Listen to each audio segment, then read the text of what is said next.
আর যারা এখনো আসতে পারেন নাই তারা দৌড়ে চলে আসুন।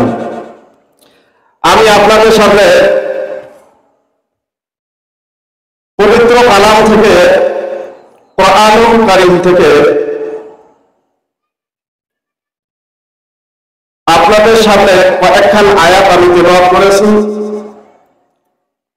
আর রাসূলুল্লাহ সাল্লাল্লাহু আলাইহি ওয়াসাল্লামের অসংখ্য অগণিত হাদিসের মধ্যে থেকে আবু দাউদ শরীফের 1464 নম্বর হাদিস আমি আপনাদের সামনে পেশ করছি। আল্লাহ যদি পাক রব্বুল আলামিন যদি তৌফিক দান করেন, পবিত্র কালামের আয়াত থেকে এবং হাদিসের মাধ্যম থেকে যদি আল্লাহ সময় ওই পর্যন্ত যেতে পারি, কিছু কথা আপনাদেরকে বলবো, আমিও শুনবো, আপনারাও শুনবেন। আর শোনার পরে আমরা আমল যাতে করতে পারবো, মওত পর্যন্ত এই আমলের ঘরে আমরা থাকতে পারবো, এই নিয়েইতে আমরা সবাই শুনবো, অন্য কোনো নিয়াইতে না। নিয়াইত হলো আমার সাথে আপনারা কিছু কথা বলবেন। আপনারা জানেন আমি প্রথম দিন আলোচনা করছি, আপনাদেরকে একটু ট্রেনিং দিয়ে আসছি। আমি প্রথম দিনে আপনাদেরকে ট্রেনিং দিয়ে গেছি, কি বলেন কি না? হ্যাঁ, আপনারা জানেন প্রথম দিন আপনাদেরকে আমি একটা ট্রেনিং দিচ্ছি যে আমার সাথে একটু কথা বলবেন। হ্যাঁ, কথাটা বলতে হবে, একটু ভালো লাগে। আপনি যদি কথা না বলেন তা আমি একা একা বলতে আমার একটা অন্য রকমের ব্যাপার। তাই যাই হোক, এই জন্য আমি যদি আপনাদের কাছে কোনো কিছু জিজ্ঞাসা করি, আপনারা হয় অথচ না বলবেন। আর সুবহানাল্লাহ বলার সময় সুবহানাল্লাহ বলবেন, আলহামদুলিল্লাহ বলার সময় আলহামদুলিল্লাহ বলবেন, আল্লাহু আকবার বলার সময় আল্লাহু আকবার বলবেন, মাশাআল্লাহ বলার সময় মাশাআল্লাহ বলবেন, নাউযু বিল্লাহ বলার সময় নাউযু বিল্লাহ বলবেন। এটা উলামায়ে কেরাম বলে বলে আপনাদের দ্বারা বলায়, এইটা কিন্তু আসলে ঠিক না। কারণ এত মাহফিল আমরা শুনলাম, এত ওয়াজ নসিহত জীবনে শুনলাম, উলামায়ে কেরাম এমনি বয়ান করতে করতে তাদের গলা ধরে দেয়, এরপর আপনাদেরকে বলে জোরে বলেন, আরো জোরে বলেন সুবহানাল্লাহ, আরো জোরে বলেন আলহামদুলিল্লাহ। এই যে তোমার উলামায়ে কেরামদের বলা না লাগে, বলার সাথে সাথে আপনারাই জোরে বলবেন আলহামদুলিল্লাহ, আপনারাই বলবেন সুবহানাল্লাহ, আপনারাই বলবেন আল্লাহু আকবার। মনে থাকবে? মনে থাকবে? এটা শিক্ষা দিবেন, এটা ট্রেনিং হবে ইনশাআল্লাহ। তাহলে যারা বয়ান করে, যারা আপনাদের সাথে মেহমান হিসেবে বসান, তাদের আর বেশি কষ্ট হয় না, আমি মনে করে যেতাম। তারপরে হয়তো আমরা তো ওই রকমের হয়তো স্মরণ থাকে না। যাই হোক, স্মরণ থাকবে ইনশাআল্লাহ, আশা করি স্মরণ থাকবে।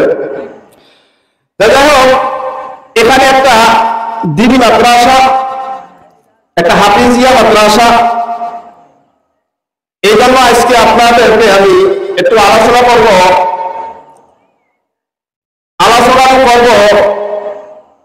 ছাত্র সমাজ কোরআন শিক্ষা সম্পর্কে নিয়ে কিছু কথা বলব। অন্য সপ্তাহে আমি প্রথম দিন বয়ান করেছি আপনারা সংসার, বেশ কিছু কোরআনের আয়াতের আমি তাফসীর করেছিলাম।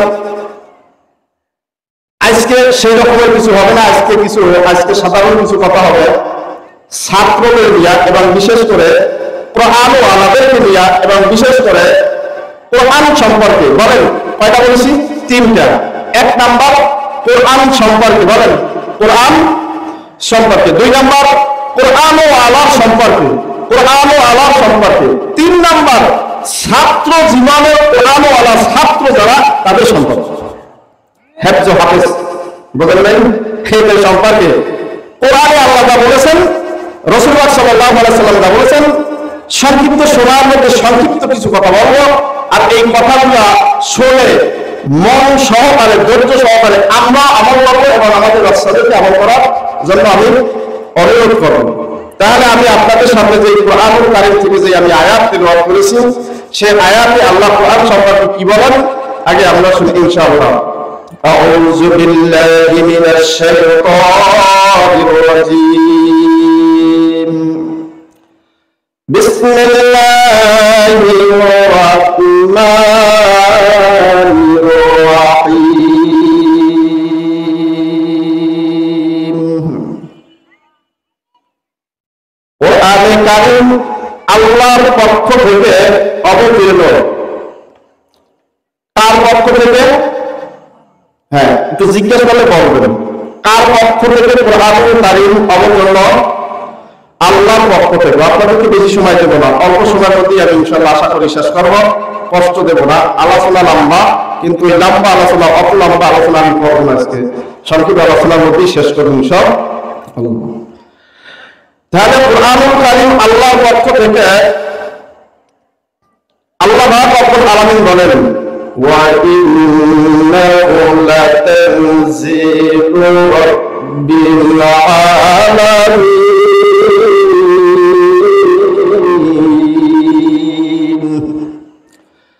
নিশ্চয় এই কুরআন বিশ্ব জগতের রব আল্লাহর পক্ষ থেকে অবতীর্ণ। জোরে বলেন সুবহানাল্লাহ। 2 নাম্বার, কুরআনুল কারীম দুনিয়াতে নিয়ে এসেছেন কে? এই সূরার 193 নম্বর আয়াতে আল্লাহ বলেন নাযালা বিহি রূহুল আমিন,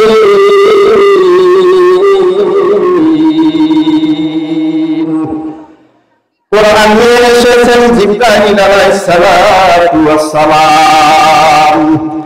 3 নাম্বার, কুরআন এনে কোথায় দিয়েছে? এই সূরার 194 নম্বর আয়াতে আল্লাহ বলেন আলা কলবিকা লিতাকুনা মিনাল মুনজিরিন,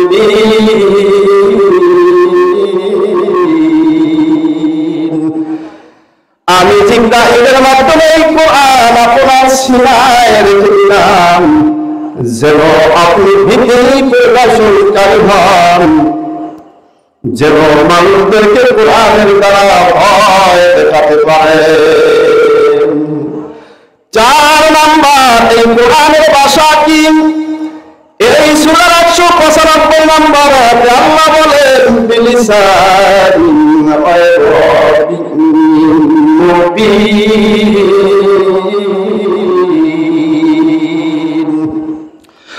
কোরআনের ভাষা হলো সুস্পষ্ট আরবি ভাষা। সূরা যুমুর 3 নম্বর আয়াতে আল্লাহ বলেন ইন্না জাআলনাহু কুরআনান আরাবিয়্যা, আমি এই কুরআন নাযিল করলাম আরবি ভাষায়। 5 নম্বর, এই কুরআনের সামনে পিছনে কোনো বাতিল প্রবেশ করতে পারবে না। সূরা হামিম 7 আয়াত নম্বর 43 আল্লাহ বলেন আয়াতে আল্লাহ বলেন লা ইয়াতিহিল বাতিলু বাইনা ইয়াদাইহি ওয়ালা মিন খালফিহি, কুরআনের সামনে থেকে পিছন থেকে কোনো বাতিল প্রবেশ করতে পারবে না।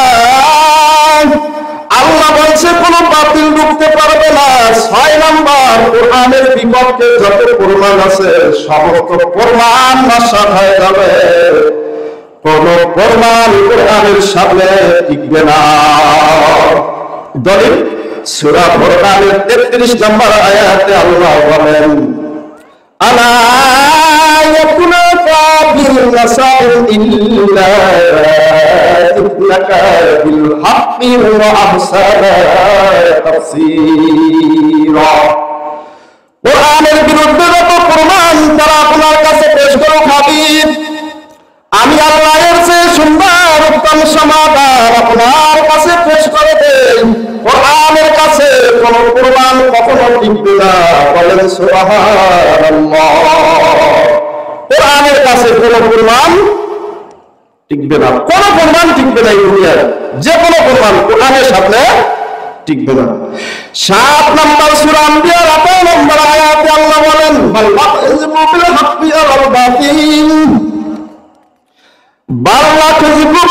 আল বাতিল, আমি আল্লাহ বাতিলকে হক দ্বারা নিক্ষেপ করি, বাতিলের উপর এইভাবে হক আমরা নিক্ষেপ করি।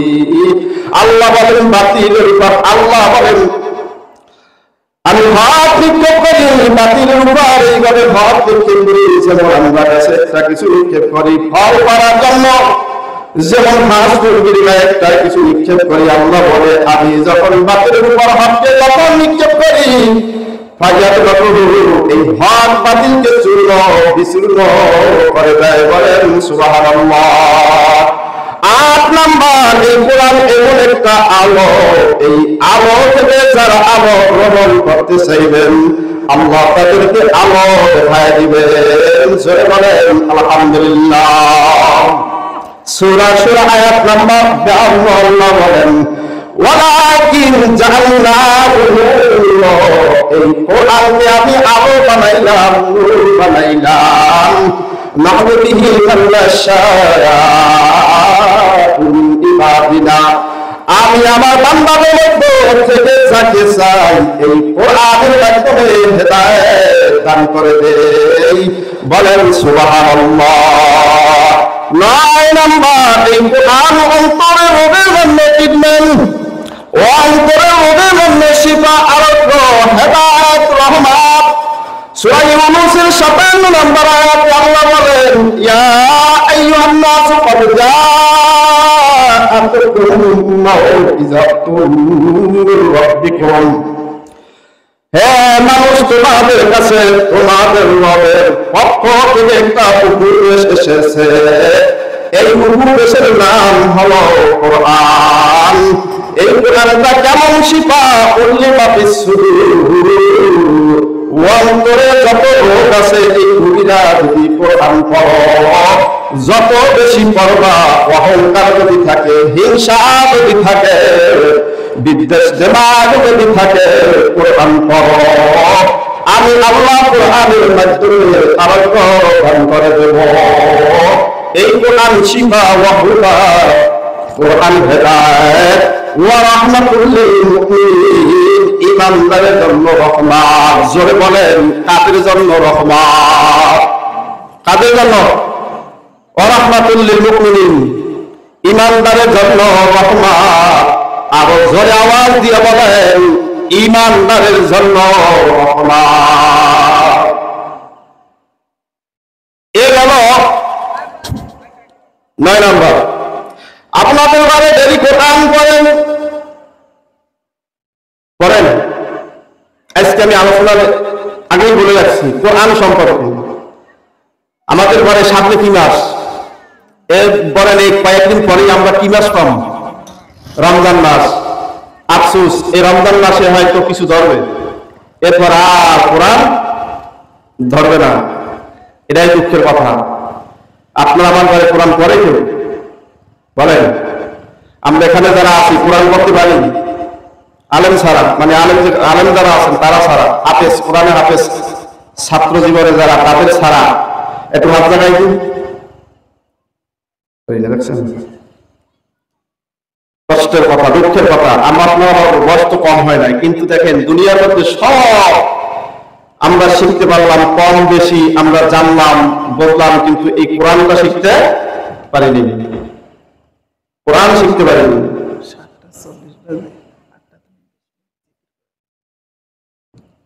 আচ্ছা, যাই হোক, কোরআনের ব্যাপারে কয়েকটা কথা বললাম। এর আরো অনেক কথা, এই কোরআন এবং হাদিস সম্পর্কে কথা আছে ইনশাআল্লাহ, স্বাভাবিক কিছু কথা। আর এই সমাজে এর মধ্যে ধরেন মেহমান আছে, আরো মেহমান আছে। আমি যদি একা সময় দিয়ে দিই তা তো আর হয় না। আমি যে সময় পেয়েছি বা দিয়েছেন, এই সময়ের মধ্যে সব কথা বলা যাবে না। আবার অন্য এক সময় যদি সময় হয় ইনশাআল্লাহ আবার কথা বলবো বা কথা দেখাবো ইনশাআল্লাহ। তবে সামনে রমজান মাস, কোরআন আমরা পড়ব। এই কোরআন যে পড়বেন তার ব্যাপারে আমি একটা হাদিস এখানে আপনাদের সামনে পড়েছি, আবু দাউদ শরীফের যে হাদিসটা আমি বলেছি। এই হাদিসটা আল্লাহ পাক রব্বুল আলামিন জান্নাতের মধ্যে কোরআন ওয়ালাকে বলবেন, জান্নাতের মধ্যে কোরআন ওয়ালাকে যারা কোরআন পড়ে তাদেরকে আল্লাহ জান্নাতের মধ্যে বলবেন ইকরা, তুমি পড়ো, ওয়াত্তাকি, আর উপরে ওঠো। কোথায়? পড়ো আর উপরে ওঠো। আল্লাহ বলবেন পড়ো আর উপরে ওঠো। فإن منزلك عند آخر آيات تقرأها, আল্লাহ বলে তুমি পড়তে থাকো, পড়তে থাকো, পড়তে থাকো, পড়তে থাকো, পড়তে থাকো, পড়তে থাকো, পড়তে পড়তে পড়তে পড়তে 6236 তালায় গিয়ে থামবা। জোরে বলেন সুবহানাল্লাহ। কয় হাজার? কয় হাজার? হ্যাঁ, জিজ্ঞেস করছি, প্রশ্ন করছি, কয় হাজার? 6236 তালায় গিয়ে থামবা। বলতে পারেন কথাটা নূতন শুনছেন? হ্যাঁ, 6000 কয়শো? 6236টা। 6000 কত হয় বলতে পারেন? 4 কত? বলেন নাই তো, ভুল হয়ে গেছি। 4 7 তো 24, ওইটা আমি বলি নাই। 4 6 সিরিয়ালে 6686 এইটা আমি বুঝাইতে চাইছি। এতকাল আমরা শুনলাম ছোটকাল থেকে 6666 কোরআনের আয়াত, সঠিক আয়াত সংখ্যা কোরআনের 6236, এটাই সঠিক। তা আল্লাহ বলেন পড়তে থাকো, পড়তে থাকো, পড়তে থাকো, পড়তে থাকো, পড়তে থাকো। ফাইন্না মানজিলাকা ইনদা আখিরি আয়াতিন তাকরাউহা। ওই তোমার ঠিকানা কোন জায়গায়? পড়তে থাকো, পড়তে থাকো, পড়তে থাকো। মিনাল জিন্নাতি ওয়ান নাস, যেখানে থামবে তোমার মর্যাদা সেখানে গিয়ে থামবে। এই মাইকে ছেলে কোরআন পড়ছে না এখানে? হ্যাঁ, হাফেজ না? কি হাফেজ? কথা কয় না। এই হাদিসকে বলা হবে কি হাসরের ময়দানে, জান্নাতের মধ্যে বলা হবে পড়ো, পড়তে থাকো, পড়তে থাকো। 6236 তালা করে স্থান হবে কোরআনওয়ালা। এখানে প্রতিষ্ঠান, আপনাদের সন্তান যারা দ্রুতগামী, এখানে ভর্তি করাই দিবেন ইনশাআল্লাহ। এটাই আমার কামনা। কোরআন শিখে কি হবে? শুধু তাই নয়, কোরআনওয়ালার মর্যাদা একটা বলেছি, শুধু তাই না,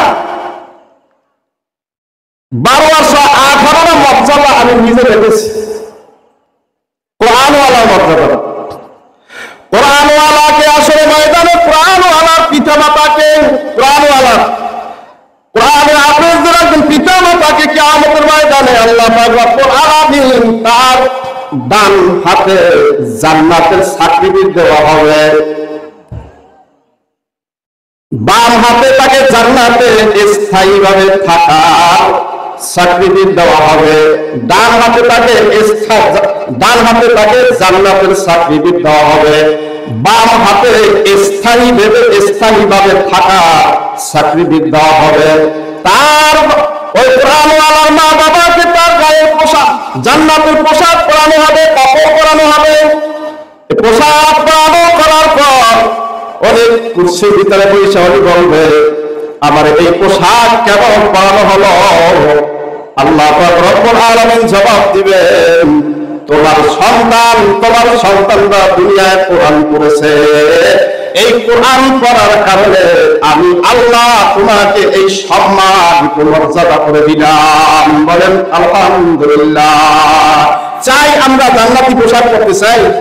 আমাদের সন্তান যারা কষ্ট হলো তাদেরকে কোরআনটা শিক্ষা দেন, কোরআনটা শিক্ষা করান, কাজে লাগবে, সবগুলি তাকায় থাকবে। ওই ছেলে মা বাবার এই অবস্থা করছে, জান্নাতের পোশাক পরাইছে, ডান হাতে জান্নাতে থাকার স্থায়ীভাবে সার্টিফিকেট দিয়েছেন, বাম হাতে দিয়েছেন। এগুলি দেখা অন্য মানুষরা সব চুপ করে তাকায় থাকবে। আফসোস, আফসোস, কোরআন পড়তে পারলাম না, কোরআন পড়তে পারি না, এটা আমার বড় একটা আফসোসের কথা।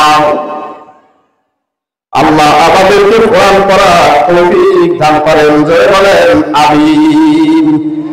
এটা তো সন্তানদের কথা বললাম, এখন আপনাদের কথা। মাঝে মাঝে আপনারা কোরআন পড়বেন, মাঝে মাঝে আপনারা কি করবেন? কোরআন পড়বেন। যেখানে হাফেজ পাবেন, যেখানে মসজিদের ইমাম পাবেন, একটু সময় দিয়ে তার কাছে বসবেন। বসার পর কি করবেন? হুজুরের কাছে সম্মানের সাথে বলবেন, হুজুর আফসোস, আগামীকালকে মাহফিল শুনলাম কোরআনওয়ালার নাকি মর্যাদা হবে, কোরআনওয়ালার এই আল্লাহ পাক রব্বুল আলামিন এই কয়টা বলবেন। এখন তার আমার সময় নাই। মেহনত করে একটা আয়াত, দুইটা আয়াত যদি আপনি মুখস্থ করতে পারেন, তা আল্লাহ পাক রব্বুল আলামিন কোরআনওয়ালাকে বলবে, তুমি ইকরা, তুমি পড়ো, ওয়াত্তাকিয়ার উপরের দিকে ওঠো।